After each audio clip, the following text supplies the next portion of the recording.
Assalamualaikum warahmatullahi wabarakatuh. Bismillahirrahmanirrahim. Kita akan membahas salah satu konsep yang sangat penting jika ingin mendalami biologi pada tingkat seluler. Tentu kita harus paham terkait perpindahan molekul atau transport molekul melalui membran plasma. Baik itu membran yang akan menjadi pembungkus sel atau kita sebut membran sel, atau membran yang menjadi pembungkus organel, struktur organel seperti pembungkus retikulum endoplasma atau pembungkus mitokondria atau organel-organel yang lain. Jadi membran itu bukan sebuah struktur yang pasif yang hanya berfungsi sebagai pembungkus saja, tapi membran ini juga berperan sangat penting dalam mengatur keseimbangan di dalam dan di luar sel. Dia yang mengendalikan zat apa yang boleh masuk dan zat apa yang akan keluar dari sel. Karena itu akan kita bahas di sini melalui slide presentasi PowerPoint ini. Yang saya cantumkan di sini adalah ilustrasi gambar-gambar yang diambil dari buku Biologi Campbell edisi 11. Bismillahirrahmanirrahim. Kita mulai pembahasan dari melihat membran plasma dulu. Struktur membran plasma ini ya. Jadi di sini ada gambar sebuah sel. Di situ ada dua organel yang dicantumkan, yaitu retikulum endoplasma, baik yang kasar maupun halus, dan badan Golgi. Kalau kita lihat di bagian luar, di sini juga ada membran selnya, membran pembungkus selnya. Jadi yang disebut membran plasma itu ya seluruh membran yang ada di sini ya, baik itu membran yang berada di bagian luar sel maupun membran pembungkus organel-organel. Kita lihat di sini ada retikulum endoplasma. Ingat, retikulum endoplasma itu dibagi menjadi dua, ada retikulum endoplasma yang kasar dan ada yang halus. Perbedaannya yang kasar memiliki ribosom sementara yang halus tidak. Nah, karena RE kasar memiliki ribosom, maka RE kasar itu akan memiliki kemampuan, dia akan menjadi tempat untuk terjadinya proses sintesis protein. Artinya di dalam RE kasar yang mengandung ribosom itu dapat dibentuk berbagai jenis protein yang datanya ada di DNA. Kalau RE halus, sekalipun dia tidak dapat melakukan sintesis protein, dia dapat melakukan proses sintesis lipid atau menyusun lemak. Nah, termasuk yang dibuat di dalam retikulum endoplasma itu, selain protein-protein ini, dia juga akan membuat membran plasma yang nanti akan menjadi penyusunnya membran sel bagian luar maupun pembungkus organel-organel sel tersebut. Misal di sini retikulum endoplasma ini kita lihat menghasilkan butiran-butiran yang berwarna ungu ini ya, yang kecil. Ada protein yang dihasilkan di retikulum endoplasma melalui proses sintesis protein. Nah, setelah protein ini dibuat, nanti protein itu akan dibungkus seperti ini ya, dibungkus dalam membran untuk dilanjutkan ke retikulum, ke badan Golgi. Ingat dulu retikulum endoplasma itu kan membuat protein, tapi yang nanti akan memodifikasi protein tersebut atau memodifikasi karbohidrat kemudian mengantarkannya ke tempat tujuan itu nanti adalah tugas badan Golgi. Maka pasti berhubungan antara retikulum endoplasma dan badan Golgi. Nah, di sini setelah retikulum endoplasma membuat protein, maka protein yang dibuat oleh retikulum endoplasma ini nanti akan dibungkus dengan membran. Nah, jadi RE membuat proteinnya. Juga di sini ada struktur karbohidrat juga ya. Di sini ada karbohidrat yang terikat dengan proteinnya. Kemudian RE di sini juga menghasilkan membrannya, membran fosfolipid. Nah, membran ini kemudian nanti akan membungkus protein yang dihasilkan dari RE, kemudian dia masuk menuju badan Golgi, dibawa menuju badan Golgi. Nah, di badan Golgi ini terjadi proses modifikasi, disempurnakan.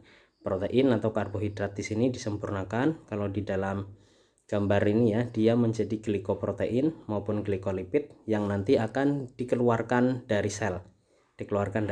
Bisa jadi yang dibuat ini misalnya hormon. Hormon itu nanti akan dibuat di retikulum endoplasma, kemudian disempurnakan oleh Golgi, lalu dibuat dalam bentuk vesikel. Vesikel ini yang nanti akan mengeluarkan hormon tersebut dari sel, sehingga nanti hormonnya bisa beredar di darah atau beredar di jaringan sekitar sel tersebut. Nah, ini hanya gambarannya ya, gambaran prosesnya. Sementara kalau kita lihat strukturnya, struktur membran penyusun retikulum endoplasma itu ada di kotak kecil di sini. Jika diperbesar, kita akan melihat lapisan yang disebut lipid bilayer, atau lebih tepatnya sebetulnya fosfolipid bilayer. Jadi membran itu tersusun dari kumpulan fosfolipid, fosfat dan lipid bilayer, 2 lapis. Jadi jika kita lihat di sini terdiri dari 2 lapis fosfolipid.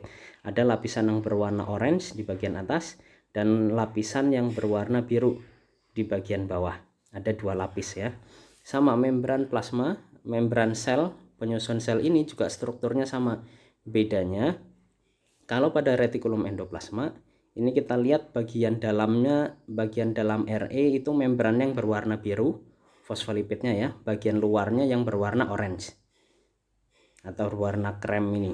Bagian dalamnya biru, bagian luarnya orange. Sementara kalau kita lihat struktur membran selnya, ini kebalikannya. Bagian luarnya yang berwarna biru, bagian dalamnya yang berwarna orange. Nah, ini penting nanti ya, karena struktur membran sel walaupun dia sama-sama tersusun dari fosfolipid dua-duanya, baik yang biru maupun yang orange, tapi nanti akan ada struktur tambahan yang membedakan yang biru dan yang orange. Ini warna ini cuma ilustrasi saja.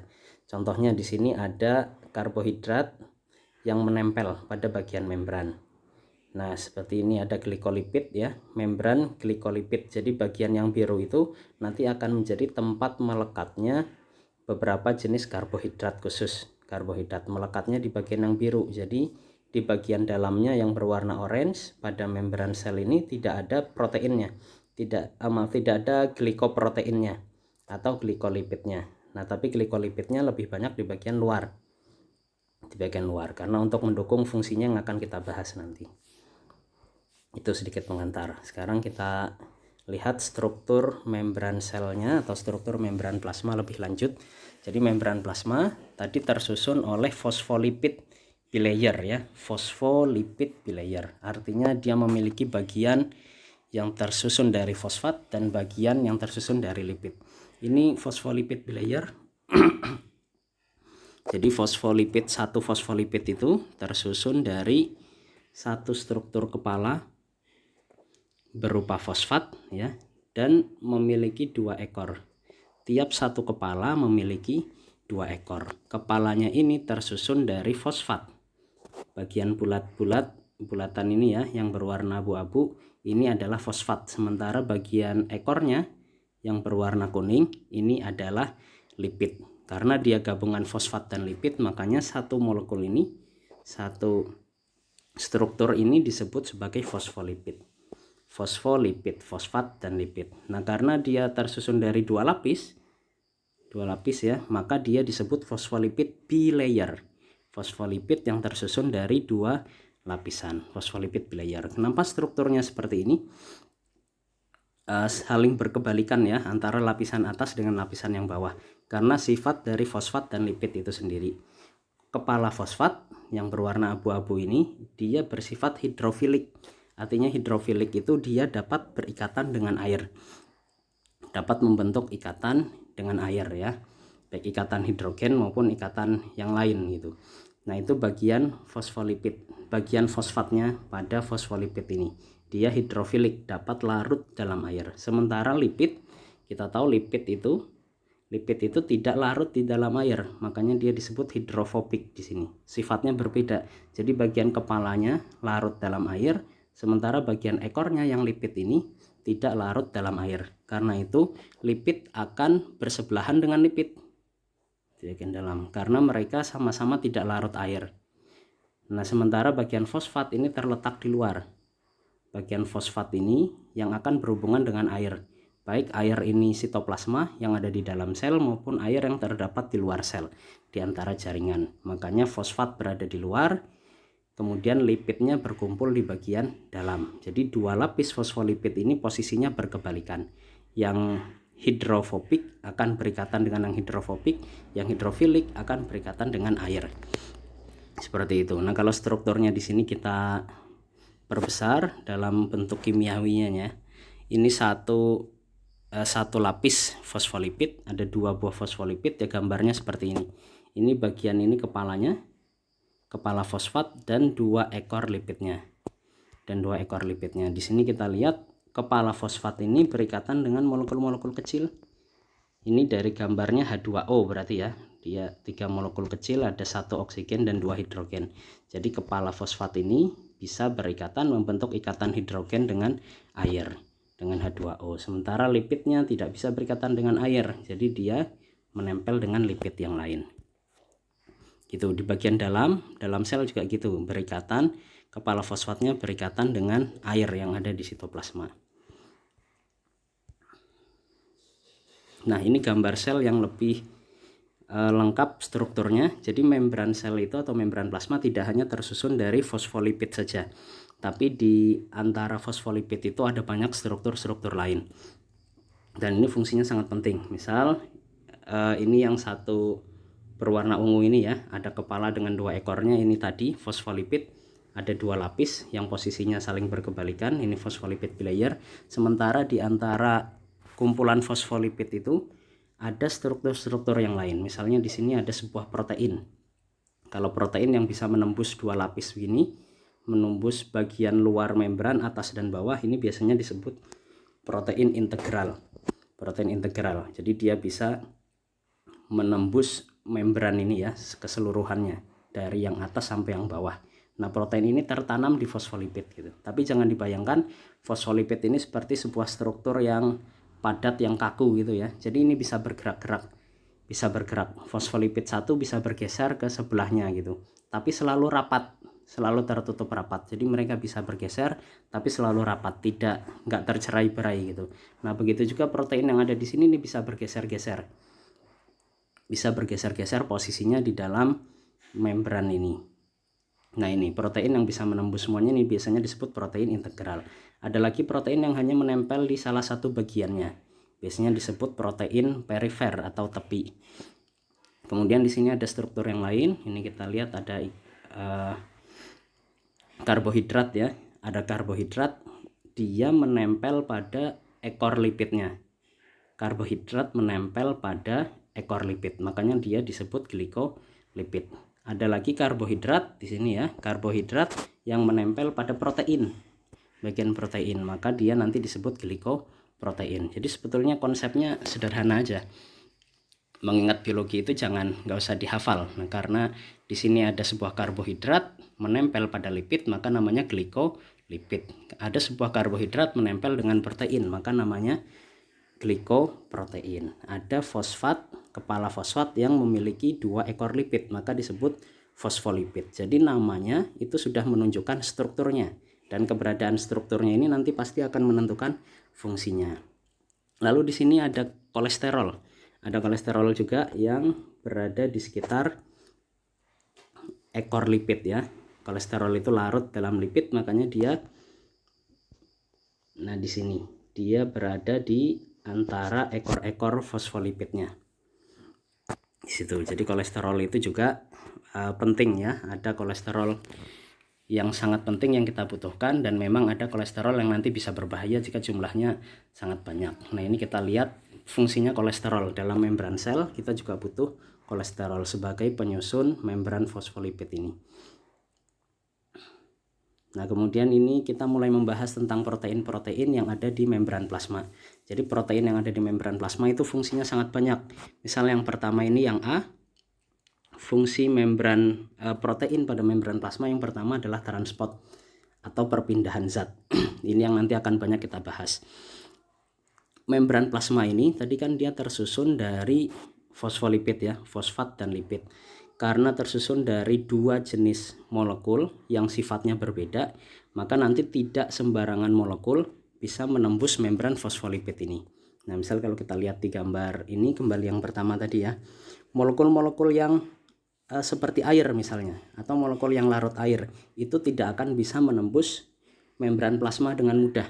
Nggak akan bisa menembus dari luar gitu, misalnya ada molekul air, lalu dia mau masuk menembus membran plasma begini, itu nggak akan bisa. Karena di sini dia air, molekul air, sementara di bagian tengah ini ada lapisan lipid yang sangat tebal, lapisan lemak yang sangat tebal ya, itu lipid yang sangat tebal. Jadi air tidak mungkin bisa menembus membran plasma secara langsung. Jadi nanti ada beberapa jenis molekul yang tidak bisa menembus membran plasma. Satu, molekul yang larut air, termasuk air itu sendiri. Air atau molekul yang larut air tidak akan bisa menembus membran plasma karena terdapat lapisan lipid yang tebal. Yang kedua yang tidak bisa menembus selain air adalah ion, ya, atau partikel-partikel yang bermuatan. Misalnya Na+, nah natrium kation, ya, kation Na+, atau K+, atau Cl- misalnya. Itu tidak akan bisa menembus membran fosfolipid ini juga. Tidak bisa menembus membran plasma karena dia bermuatan. Kita tahu sifat lipid itu, ya, lemak itu dia kan bukan penghantar listrik, isolator. Jadi partikel-partikel bermuatan itu tidak bisa menembus lapisan lipid juga. Kemudian yang ketiga, partikel yang tidak bisa menembus membran plasma ini adalah molekul-molekul yang besar, makromolekul. Karena di sini fosfolipid itu tersusun rapat, jadi molekul yang besar itu tidak bisa menembus. Yang bisa menembus biasanya ya yang kecil-kecil, yang ukurannya kecil. Air misalnya, air itu kan kecil. Air itu sebetulnya kalau dari ukurannya dia bisa menembus membran plasma, tapi karena dia tidak larut lemak, air akhirnya tidak bisa. Nah, tapi nanti ada jalan masuk bagi air. Walau air tidak bisa menembus membran plasma, nanti air itu bisa menembus protein. Ada protein tertentu misalnya di sini, ya.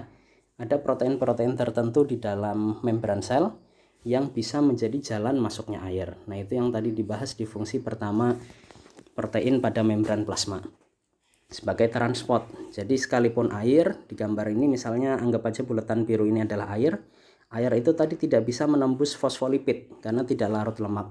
Tapi ternyata di dalam membran plasma itu ada protein yang bisa dilalui air. Jadi protein ini fungsinya seperti pintu. Protein ini seperti pintu, ya, atau seperti sebuah lorong. Ini menjadi celah bagi air atau partikel-partikel lain yang larut air untuk bisa masuk ke dalam sel ataupun keluar sel. Nah, jadi karena dia tidak bisa, air tidak bisa menembus fosfolipid, dia dibantu dengan protein lain, jenis-jenis protein yang bisa membantu supaya air masuk. Dan ini sangat banyak jumlahnya di dalam sel. Walaupun membran plasma itu tidak bisa ditembus oleh air, ya, tapi biasanya membran plasma itu memiliki protein-protein yang bisa ditembus oleh air. Contohnya ada protein yang namanya aquaporin. Aquaporin itu adalah protein yang fungsinya sebagai jalan keluar masuknya air pada sel, keluar sel maupun masuk ke dalam sel. Gitu. Jadi fungsi protein di membran ini yang pertama adalah transport zat, adalah perpindahan zat. Nah, di sini ada yang secara pasif, kita lihat di sini, ya. Ini tidak butuh energi, jadi dia cuma seperti lorong aja. Air bisa masuk ataupun bisa keluar di sini. Nah, nanti beda jenis proteinnya, ada yang cuma satu jalan, cuma boleh masuk nggak boleh keluar. Ada yang boleh keluar nggak boleh masuk. Ada juga yang bisa bolak-balik. Ada juga jenis protein yang seperti ini. Jadi dia hanya bisa dilewati kalau ada ATP atau energi. Ini protein yang bisa dilalui tanpa energi, dan ada protein di membran plasma yang bisa dilalui oleh zat tertentu tapi membutuhkan energi. Nanti kita bahas lebih lanjut, ya. Intinya fungsi protein yang pertama adalah transport atau perpindahan zat. Kemudian fungsi protein yang kedua itu adalah reaksi enzimatis. Reaksi enzimatis. Jadi protein yang menempel di membran itu sebenarnya adalah sebuah enzim seperti di gambar ini, ya. Jadi dia enzim tersusun dari protein, ya, yang dia terletak di membran sel atau di membran plasma. Baik dia ini protein integral tadi yang bisa menembus dua-duanya, maupun protein yang cuma ada di tepi begini, protein perifer. Tapi kalau dia enzim artinya dia bisa melakukan fungsinya. Ingat, fungsi enzim itu adalah sebagai katalis, ya, mempercepat suatu reaksi kimia. Contoh di gambar ini ada sebuah molekul yang bentuknya seperti pipa. Kemudian nanti dia akan berikatan dengan enzim, menempel pada enzim ini, ya. Enzim ini nanti akan mengubah bentuk molekul itu menjadi kotak kalau di gambar ini. Nah, kemudian yang kotak ini nanti menempel lagi pada enzim yang lain. Lalu strukturnya diubah lagi atau dipecah, atau mungkin bisa membentuk molekul yang lebih besar dengan bantuan enzim ini. Dari bentuk seperti pita, oleh enzim pertama diubah menjadi kotak, kemudian oleh enzim kedua diubah lagi menjadi berbentuk bulat. Nah, ini contoh peranan protein yang berada di membran plasma sebagai enzim. Yang pertama tadi sebagai transport atau perpindahan zat, yang kedua sebagai enzim yang menempel di membran plasma. Fungsi ketiga sebagai penerus sinyal. Misalnya di gambar ini ya, ada bagian atas itu ada signaling molekul, misalnya anggap aja itu hormon. Jadi beberapa jenis hormon, kalau hormon yang larut lemak itu dia bisa menembus membran dengan mudah. Hormon yang larut lemak biasanya bisa masuk menembus membran, karena membran ini sebagian besar tersusun dari lipid. Artinya nanti molekul yang larut lipid mudah menembus membran, seperti hormon yang larut pada lemak gitu. Nanti hormon itu bisa masuk, seperti hormon estrogen misalnya testosteron, itu bisa masuk gitu. Tapi jenis-jenis hormon lain yang dia larut air, tidak larut dalam lemak, dia nggak akan bisa masuk ke dalam sel. Nah, terus caranya mempengaruhi sel adalah seperti di gambar pertama ini. Dia hanya menempel pada protein yang terdapat di membran plasma. Jadi ada protein-protein di membran plasma yang fungsinya sebagai penerima sinyal. Misalnya nanti hormon datang atau neurotransmitter misalnya ya, dari sel saraf itu datang ingin memberikan informasi atau memberikan perintah kepada suatu sel. Kendalanya karena dia larut air, dia tidak bisa menembus, tidak bisa memberi perintah langsung ke dalam. Jadi cara hormon atau neurotransmitter itu menyampaikan sinyalnya, dia menempel pada protein tertentu yang terdapat di membran plasma. Nah, selanjutnya protein ini yang nanti akan menyampaikan sinyal itu ke dalam sel. Jadi nanti sel ini akan menerima perintah dari hormon yang hanya menempel di luar. Misalnya sel ini diperintahkan untuk menghasilkan suatu protein, untuk sintesis protein gitu ya, atau mendapat sinyal-sinyal yang lain gitu. Nah, nanti protein inilah, protein di membran ini yang akan menyampaikan sinyal itu ke dalam sel. Kemudian fungsi yang keempat yaitu cell to cell recognition. Nah, jadi di sini beberapa jenis glikoprotein yang terdapat pada membran plasma. Ingat tadi glikoprotein ya. Di bagian yang berwarna hijau ini, glikoprotein itu artinya ikatan antara karbohidrat yang hijau dengan protein. Yang di bagian bawahnya yang menempel di membran plasma. Glikoprotein berarti tersusun dari karbohidrat dan protein. Nah, glikoprotein ini bisa berfungsi untuk pengenalan sel. Jadi nanti ada sel lain di bagian atas. Ini membran plasma dari sel lain ya. Membran plasma dari sel lain nanti dia bisa mengenali sel yang ini. Mengenali dari struktur glikoproteinnya. Gitu. Nah, nanti ini membentuk ikatan sementara menempel ya, tapi ikatan ini hanya sebentar gitu, bukan untuk yang menempelkan sel satu dengan sel yang lain. Ini hanya untuk mengenali atau menyambungkan sementara aja. Nah, jadi untuk pengenalan juga penting. Kemudian yang kelima, intercellular joining. Jadi protein yang fungsinya untuk menghubungkan antara sel satu dengan sel yang lain. Nah, contoh di sini membran selnya memiliki sejenis protein ya. Protein ini yang bisa berikatan antara protein satu dengan protein yang lain. Jadi protein dari sel yang di bawah berikatan dengan protein dengan sel yang di atas. Nah, ini contohnya pada gap junction. Ya, ini mungkin suatu saat nanti akan dibahas ya kalau kalian mendalami biologi. Intinya atau tight junction ini intinya dia yang menempelkan sel satu dengan sel yang lain.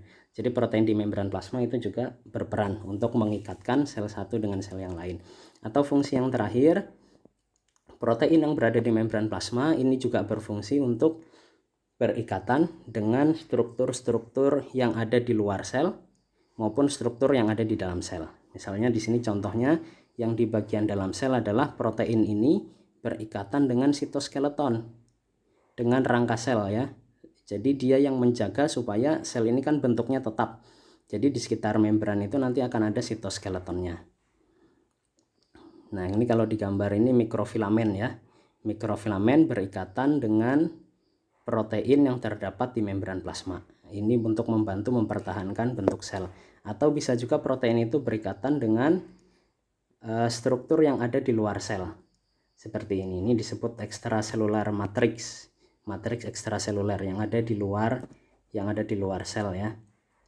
Nah, strukturnya yang macam-macam, ini bisa jadi misalnya kolagen, atau berikatan dengan struktur-struktur yang lain yang berada di luar sel. Itu beberapa fungsi protein. Ini hanya tambahan pengantar untuk memasuki pembahasan tentang transport membran. Nah, sekarang kita mulai masuk ke intinya dari materi ini, yaitu transport molekul atau perpindahan molekul. Perpindahan molekul pada sel itu melalui membran, menembus membran, dibagi menjadi dua, yaitu transport yang pasif dan transport yang aktif. Tadi sudah sempat kita ulas sedikit di awal. Intinya kalau yang pasif itu dia tidak membutuhkan energi, sementara yang aktif ini adalah perpindahan molekul yang membutuhkan energi. Jadi kalau di gambar ini, gambar yang besar di sebelah kiri, ini adalah contoh transport pasif karena dia tidak menggunakan ATP. Tanpa energi, otomatis proses perpindahan molekul ini bisa berjalan. Sementara di gambar yang sebelah kanan, ini adalah contoh transport aktif. Transportnya hanya terjadi apabila ada ATP atau ada energi. Kalau tidak ada energi, molekul-molekul di atas dan di bawah ini, di luar dan di dalam, tidak akan bisa berpindah. Jadi membutuhkan energi. Itu perbedaan transport aktif dan pasif. Untuk yang pasif dulu, ini bisa kita bagi menjadi dua. Yang pertama difusi sederhana, difusi biasa ya, difusi sederhana di sini.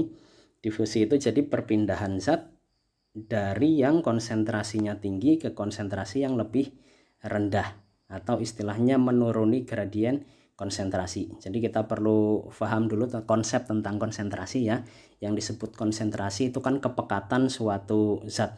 Kepekatan suatu zat di dalam larutan.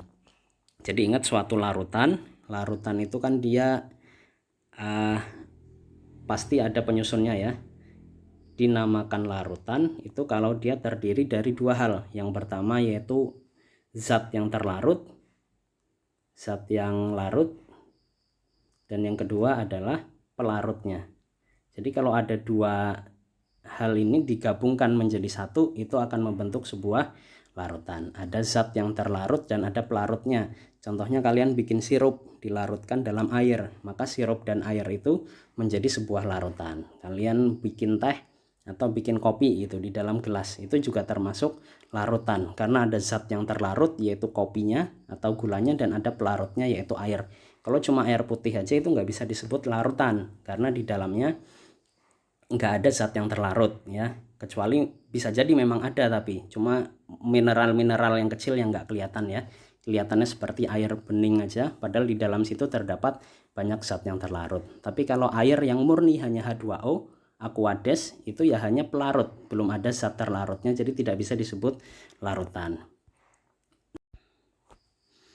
Di sini ada zat yang terlarut yang berwarna ungu, juga nanti ada pelarutnya. Pelarutnya tadi baik yang berada di dalam sitoplasma berupa air tadi berarti ya, pelarutnya, maupun air yang berada di luar sel. Yang warna ungu ini yang terlarut, misalnya molekul-molekul yang hidrofobik, yang larut lemak dan kecil ya. Karena dia larut lemak, dia dapat menembus membran plasma. Karena tadi membran plasma kan sebagian besar tersusun dari lipid. Maka yang larut dengan lipid itu bisa dengan mudah menembus membran plasma. Jadi misal di sini ada molekul atau partikel-partikel yang kecil dan dia larut lipid. Nah, nanti dia akan bisa menembus membran plasma dengan langsung.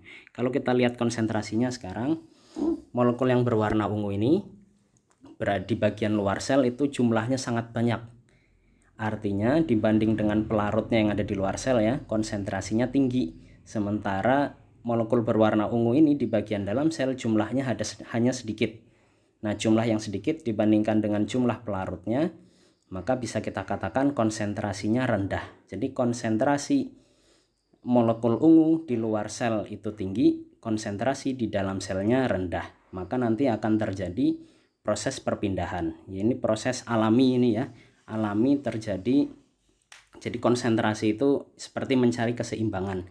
Dari konsentrasi yang tinggi nanti dia akan berusaha menurunkan konsentrasinya. Sementara di tempat yang konsentrasinya rendah seperti di bawah tadi di dalam sel, dia akan berusaha meningkatkan konsentrasinya. Makanya akan terjadi pergerakan atau perpindahan molekul dari yang konsentrasinya tinggi ke konsentrasi yang rendah. Inilah yang dinamakan difusi. Difusi sederhana ya, karena dia langsung menembus membran plasma. Jadi dia difusi sederhana. Proses difusi ini ya bisa juga terjadi tanpa membran plasma juga bisa terjadi. Contohnya ya seperti kalian menuangkan air pada sirup gitu. Nah, nanti partikel-partikel sirup itu yang berwarna itu ya, nanti kan akan berpindah jadi rata di seluruh gelas gitu, akan terlarut ke seluruh pelarutnya di air itu. Yang awalnya sirupnya hanya di bawah, sekarang merata ke bagian atas. Nah, itu juga sebetulnya proses difusi, berusaha menyeimbangkan konsentrasi. Nah, proses difusi yang terjadi di sebelah kanan ini juga sama proses difusi ya, seperti yang ada di sebelah kiri tadi.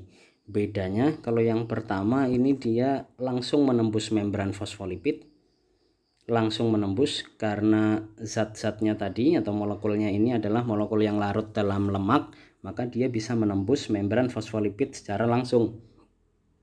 Ini disebut difusi sederhana. Tapi kalau zat yang terlarut itu atau zat-zat yang ingin melalui membran itu adalah zat yang larut air. Larut air artinya dia tidak bisa menembus fosfolipid, karena fosfolipid tadi tersusun dari lemak, sebagian besar dari lemak. Maka zat-zat yang larut air tidak bisa menembus fosfolipid. Tapi mereka tetap bisa masuk ke dalam sel dengan bantuan protein channel. Ingat tadi fungsi protein yang pertama ya, bisa sebagai transport protein yang fungsinya untuk transport atau perpindahan zat. Jadi walaupun zat yang tidak larut dalam lemak, zat yang larut air tidak bisa menembus membran plasma, dia tetap bisa keluar masuk sel melalui bantuan protein. Karena menggunakan bantuan dari protein, makanya ini disebut sebagai difusi yang terfasilitasi atau difusi yang terbantu. Terbantu oleh siapa? Terbantu oleh protein integral yang berada di membran, yang bisa dilalui oleh zat itu ya. Jadi nanti protein-protein itu ada banyak jenisnya dan dia yang menentukan zat apa yang boleh lewat pada protein jenis ini. Misal tadi kita sebut aquaporin. Aquaporin itu berarti hanya bisa dilalui oleh H2O. Zat-zat yang lain tidak bisa menembus aquaporin, hanya khusus dia menjadi pintu untuk H2O. Gitu. Nah, di sini ada dua jenis protein. Yang warnanya orange ini ya, protein untuk zat terlarut yang berwarna orange dan yang berwarna biru. Ini sama-sama difusi terfasilitasi, tapi prosesnya berbeda. Kalau yang kiri ini disebut channel protein. Kalau yang kedua ini carrier protein atau protein pembawa. Jadi protein ini fungsinya ya untuk membawa gini ya. Jadi ada tahapannya gitu. Dari luar nanti dimasukkan ke dalam proteinnya, lalu baru dimasukkan ke dalam sitoplasma. Sementara kalau protein channel seperti ini, proteinnya ini memang berlubang. Jadi seperti ada celahnya, ada lorongnya yang bisa dilalui oleh zat tertentu. Gitu. Jadi ada dua jenis protein ini ya, baik protein channel maupun protein yang carrier atau pembawa gitu. Tapi intinya sama, mereka menjadi jalan baik keluar maupun masuk bagi zat-zat yang tidak bisa menembus membran fosfolipid secara langsung. Nah, kenapa ini disebut difusi? Kalau kita lihat konsentrasinya di luar sel itu juga sangat tinggi ya. Jadi banyak molekul yang berwarna orange itu yang berbentuk segitiga. Di atas itu jumlahnya banyak, sementara di dalam sitoplasma hanya sedikit. Artinya konsentrasi di luar tinggi, konsentrasi di dalam sel rendah. Akhirnya dia otomatis akan mencari keseimbangan, bergerak dari konsentrasi yang tinggi ke konsentrasi yang rendah. Begitu juga zat yang berwarna biru ini, yang segi 4 berwarna biru, dia juga bergerak dari konsentrasi tinggi ke konsentrasi rendah. Karena itu dia dinamakan difusi. Jadi dinamakan difusi karena pergerakannya menuruni gradien konsentrasi dari konsentrasi ke konsentrasi yang rendah. Kemudian disebut terfasilitasi atau terbantu karena untuk berpindah, untuk masuk ke dalam sel, mereka butuh bantuan, butuh fasilitas dari protein integral yang terdapat di membran plasma. Kalau gambar yang paling kanan ini ya, ini transport aktif. Transport aktif karena di sini ada ATP. Jadi kalau lihat gambar seperti ini ada ATP-nya, proteinnya untuk memindahkan suatu zat membutuhkan ATP, berarti ini pasti transport aktif karena itu ciri utamanya ya. Transport aktif itu ciri utamanya satu, dia menggunakan ATP atau energi. Yang kedua, dia melawan gradien konsentrasi. Nah, ini perbedaan transport pasif dan aktif. Kalau transport pasif itu menuruni gradien konsentrasi, artinya dari konsentrasi tinggi ke konsentrasi yang rendah. Kalau transport aktif ini kebalikannya, dia melawan atau menaiki gradien konsentrasi dari konsentrasi yang rendah ke konsentrasi yang lebih tinggi. Misal di gambar yang sebelah kanan ini, kalian perhatikan ada bola-bola yang berwarna orange. Di luar sel itu jumlahnya banyak, di dalam sel jumlahnya sedikit. Ini ya, kalau kita lihat di luar sel bolanya yang warna oranye ini jumlahnya ada 6, di bagian dalam hanya 4. Artinya yang di luar konsentrasinya tinggi, yang di dalam konsentrasinya rendah. Tapi kalau kita lihat pergerakan bolanya itu ada panah keluar ya. Artinya pergerakan molekul ini dari dalam sel keluar sel, dari yang konsentrasinya rendah menuju ke tempat yang konsentrasinya lebih tinggi, dan dia menggunakan energi. Nah, ini artinya transport aktif. Begitu juga zat yang bentuknya kotak ini, yang kotak berwarna orange juga ya. Di bagian luar sel itu jumlahnya hanya 2. Di bagian dalam sel jumlahnya ada sangat banyak. Ada berapa ini? Ada 9 ya. Di bagian dalam sel ada 9, di luar ada 2. Berarti di dalam sel yang kotak ini konsentrasinya tinggi, di luar sel konsentrasinya rendah. Tapi kalau kita lihat panahnya itu justru ke dalam. Artinya zat ini bergerak dari konsentrasi yang rendah ke konsentrasi yang lebih tinggi. Nah, dan menggunakan energi ya. Maka sudah jelas ini adalah transport aktif. Jadi itu cara membedakan transport pasif dan transport aktif, dilihat dari menggunakan energi atau tidak.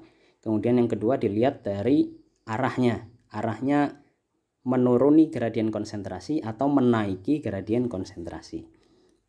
Nah, kita mulai membahas yang pertama dulu, transport pasif. Ini transport yang tadi ya, yang tidak membutuhkan energi. Jadi cirinya dia tidak butuh ATP, tidak butuh energi, karena proses ini alami, mencari keseimbangan supaya konsentrasinya antara kedua larutan itu seimbang.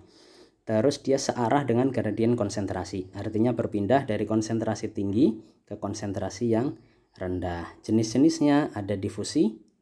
Yang pertama difusi, yang kedua difusi terfasilitasi seperti di gambar tadi, dan yang ketiga adalah osmosis.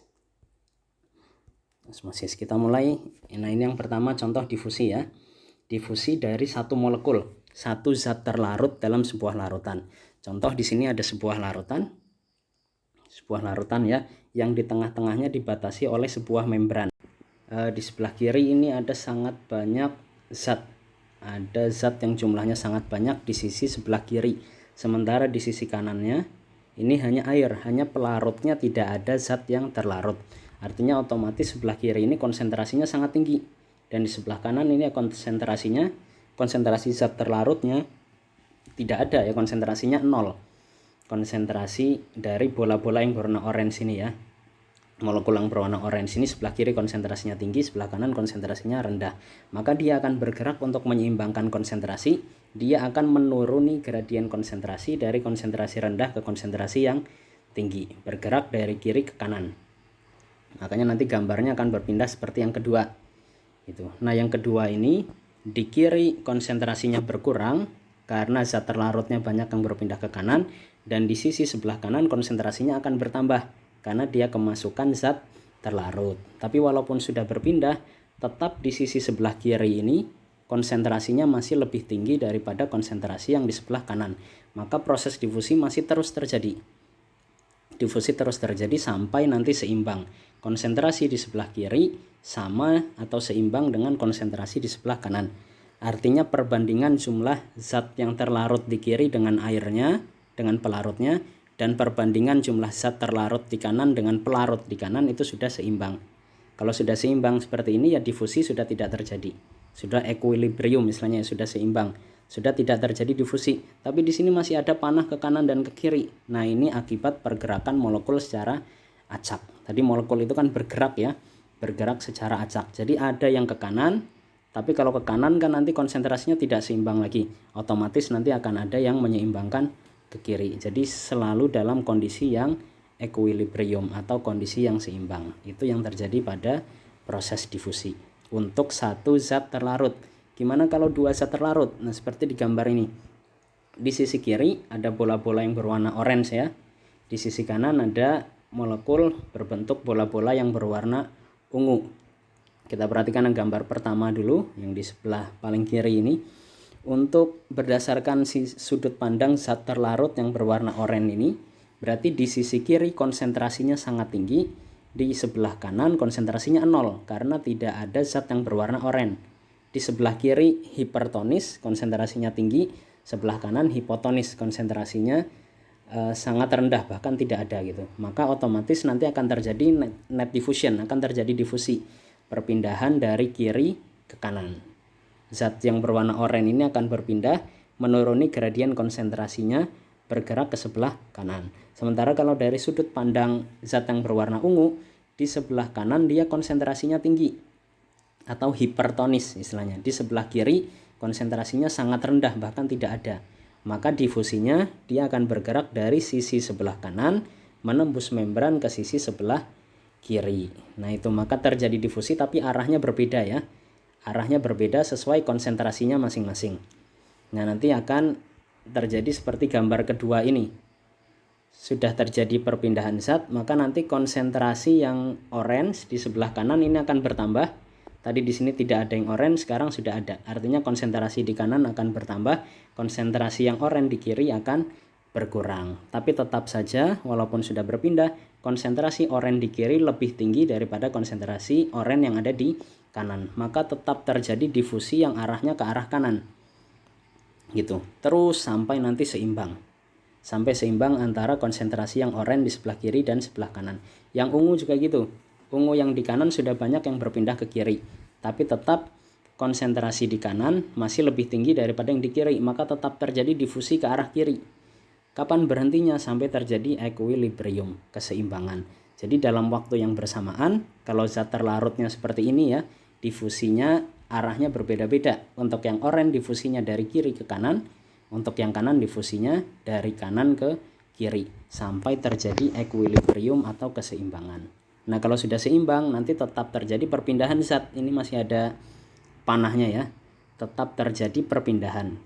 Ini bukan karena difusi menyeimbangkan konsentrasi lagi, tapi hanya karena pergerakan secara acak. Kebetulan ada yang bergerak ke kiri, tapi nanti otomatis langsung segera diseimbangkan lagi, ada yang bergerak ke kanan gitu. Sehingga konsentrasi antara sisi kanan dan kiri selalu seimbang. Intinya mencari keseimbangan proses ini ya. Itu difusi. Nah proses selanjutnya ini yang disebut osmosis. Ini juga sangat penting dan terjadi dalam kehidupan kita sehari-hari, bahkan di dalam tubuh kita. Contoh, ini ada sebuah percobaan ya yang menunjukkan proses osmosis. Kita punya sebuah tabung reaksi yang bentuknya seperti ini.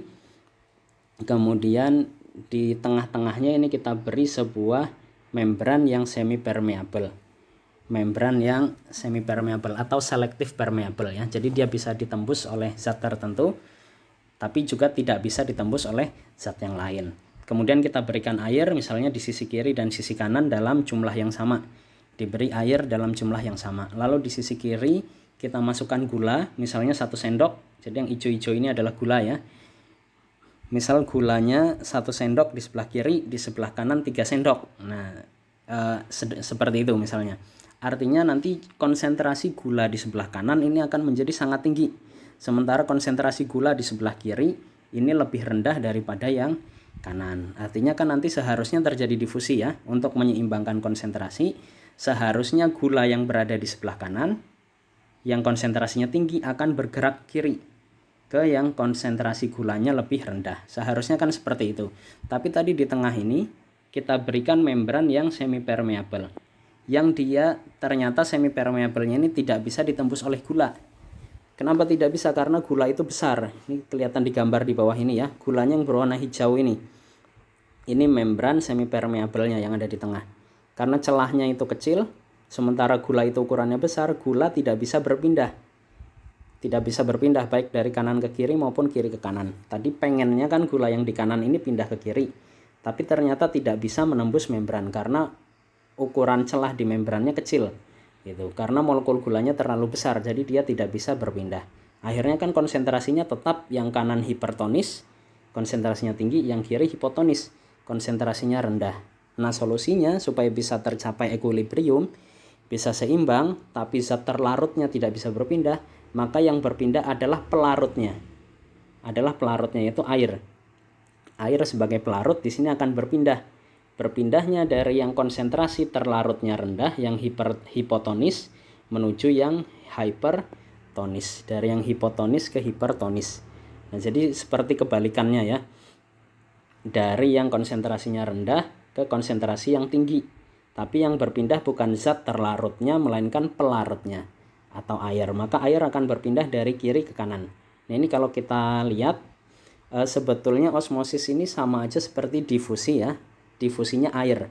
Jadi osmosis ini bisa kita sebut difusi air sebetulnya. Karena kalau di sisi kiri ini kan zat terlarutnya sedikit, pelarutnya lebih banyak.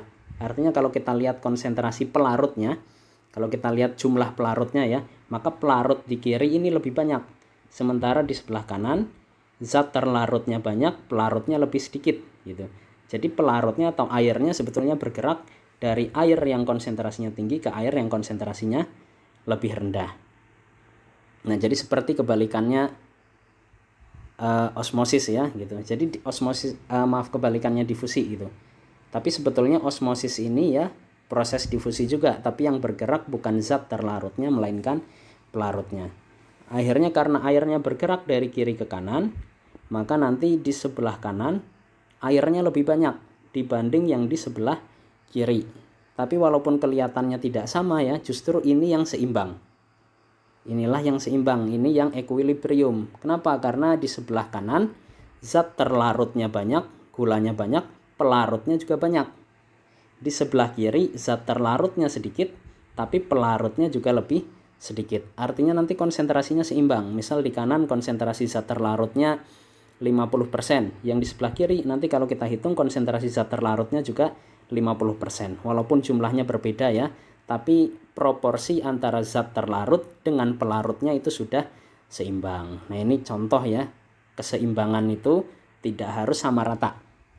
Jadi yang namanya adil itu tidak harus sama rata. Misal anak yang kuliah itu, kalian misalnya yang SMA kebutuhannya cuma segini gitu, tapi nanti kakak kalian yang kuliah itu kebutuhannya lebih banyak. Jadi kalau uang sakunya beda anak SMA dengan yang kuliah, yaitu juga adil ya, karena yang kebutuhannya lebih banyak dengan yang kebutuhannya lebih sedikit, tetap seimbang walaupun ukurannya berbeda. Nah, itu di sini kalau kita lihat di gambar yang di bawah ini, osmosis tadi, karena gula molekulnya besar dia tidak bisa menembus membran permeabel. Akhirnya tadi solusinya zat terlarutnya ya. Jadi yang kecil-kecil ini, air pelarut yang kecil inilah yang akan berusaha menyeimbangkan konsentrasi. Nah, ini yang disebut proses osmosis. Proses osmosis ini jangan dibayangkan cuma terjadi di lab seperti percobaan ini ya, tapi juga terjadi dalam kehidupan kita sehari-hari. Misalnya di dalam darah kita. Ini contoh sel darah merah. Sel darah merah yang diletakkan pada larutan yang hipotonis, yang konsentrasinya sangat rendah. Misalnya darah kita dicelupkan di dalam air biasa, di dalam air biasa. Nah, artinya nanti konsentrasi zat yang ada di dalam sel darah merah kita itu akan lebih tinggi daripada larutan yang ada di luar. Jadi konsentrasi di luar rendah, konsentrasi di dalam tinggi. Tapi zat-zat yang ada di dalam sel darah merah ini tidak bisa keluar karena dia terhalang oleh membran sel darah merah. Akhirnya solusinya osmosis. Air yang ada di luar akan masuk ke dalam sel darah merah kita. Nah, kalau perbedaan konsentrasinya ini sangat tinggi, berarti akan banyak air dari luar yang masuk ke dalam sel. Akibatnya kalau banyak air yang masuk, sel yang tadi ukurannya normal seperti yang di tengah ini ya, sekarang akan jadi menggembung. Selnya akan membesar seperti di gambar pertama ini. Kalau konsentrasinya masih berbeda, air akan terus masuk.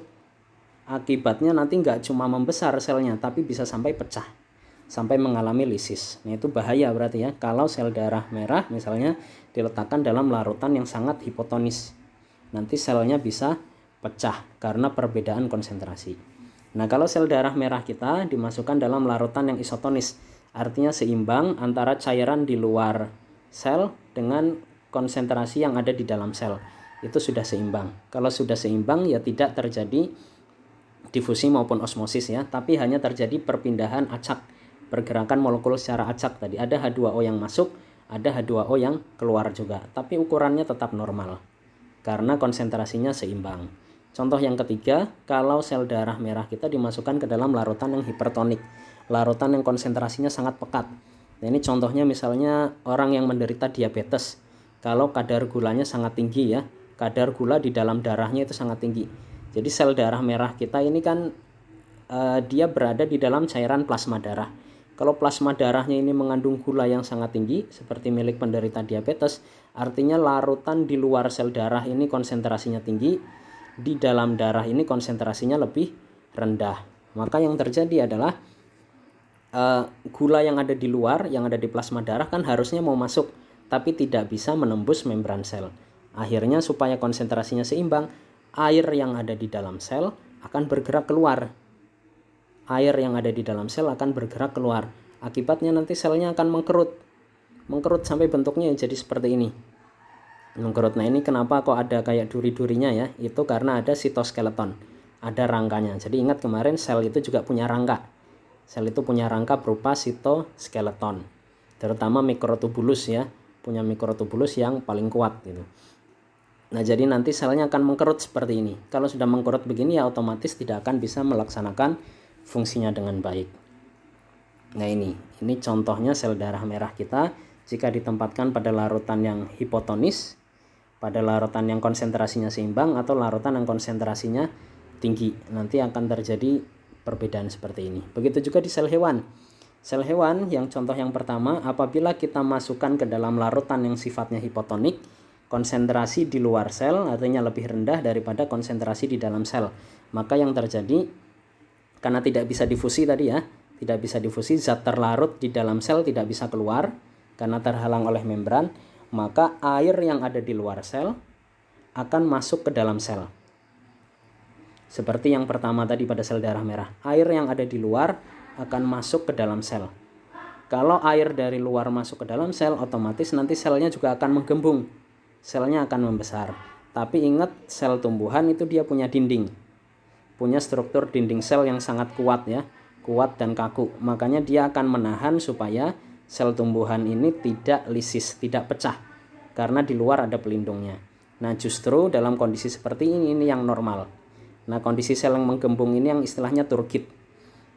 Istilahnya turgid ya, artinya ada tekanan yang kuat dari dalam gitu, menekan keluar, itu turgid. Nah, kalau pada sel tumbuhan kondisi turgid seperti ini malah normal, malah bagus gitu, karena dia tidak akan mengalami lisis karena ada dinding sel yang membatasi. Yang kedua, kalau sel tumbuhan diletakkan pada larutan yang isotonik, artinya cairan yang ada di luar sel tumbuhan ini konsentrasinya seimbang dengan larutan yang ada di dalam sel. Berarti ya nanti tidak akan terjadi perpindahan apa-apa, tidak ada difusi keluar maupun difusi yang masuk, tapi akan terjadi pergerakan acak molekul. Ada air yang masuk dan ada air yang keluar. Ini karena pergerakan acak aja, bukan untuk menyeimbangkan konsentrasi, karena konsentrasinya sudah seimbang. Nah, dalam kondisi seperti ini ukuran selnya ya keukuran yang normal, keukuran sel aslinya maksudnya ya. Tapi kondisi yang terbaik justru dalam kondisi turgid kalau pada sel tumbuhan. Kalau pada manusia yang terbaik ya kondisi normal. Kalau pada sel tumbuhan lebih baik dalam kondisi turgid karena dia punya dinding sel. Terus yang ketiga, seandainya sel tumbuhan ini kita letakkan pada larutan yang hipertonik, yang konsentrasinya sangat tinggi. Nah, ini contoh, misal kalian punya tanaman, terus kalian berikan pupuk cair yang konsentrasinya sangat tinggi, pupuk cair yang jumlahnya sangat banyak misalnya, itu justru tidak baik ya.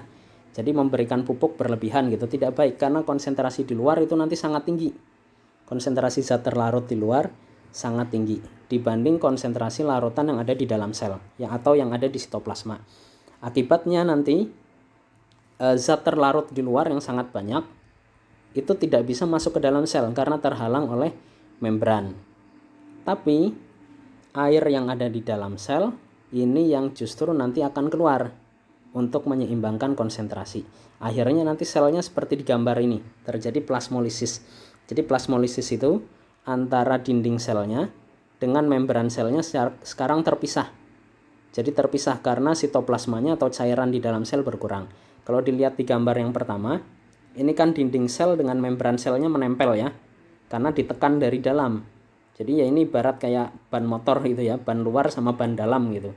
Ban dalamnya dipompa, akhirnya akan menekan ban luarnya gitu. Membran selnya karena sitoplasmanya banyak akan menekan dinding selnya. Kalau pada gambar yang kedua ini masih seimbang. seperti bentuk sel pada normalnya ya, artinya membran selnya juga masih menempel dengan dinding selnya. Kalau yang ketiga ini ya analoginya seperti ban yang kempes gitu, ban luarnya bentuknya tetap seperti ini tapi ban dalamnya itu kempes gitu. Jadinya nanti antara ban dalam sama ban luar kan terpisah, akan ada ruang antara dua ban itu. Nah di sel itu juga seperti itu, antara membran sel dengan dinding selnya nanti akan terpisah karena sitoplasma yang banyak mengandung airnya, sekarang airnya keluar, berarti nanti selnya akan mengecil, membrannya akan ikut bersama selnya ikut mengecil, sementara dinding sel yang kaku ukurannya tetap seperti semula. Maka nanti akan terbentuk ruang-ruang atau rongga antara membran sel dengan dinding sel. Nah ini yang namanya plasmolisis, atau sel kehilangan cairan air di dalam cairan sitoplasmanya.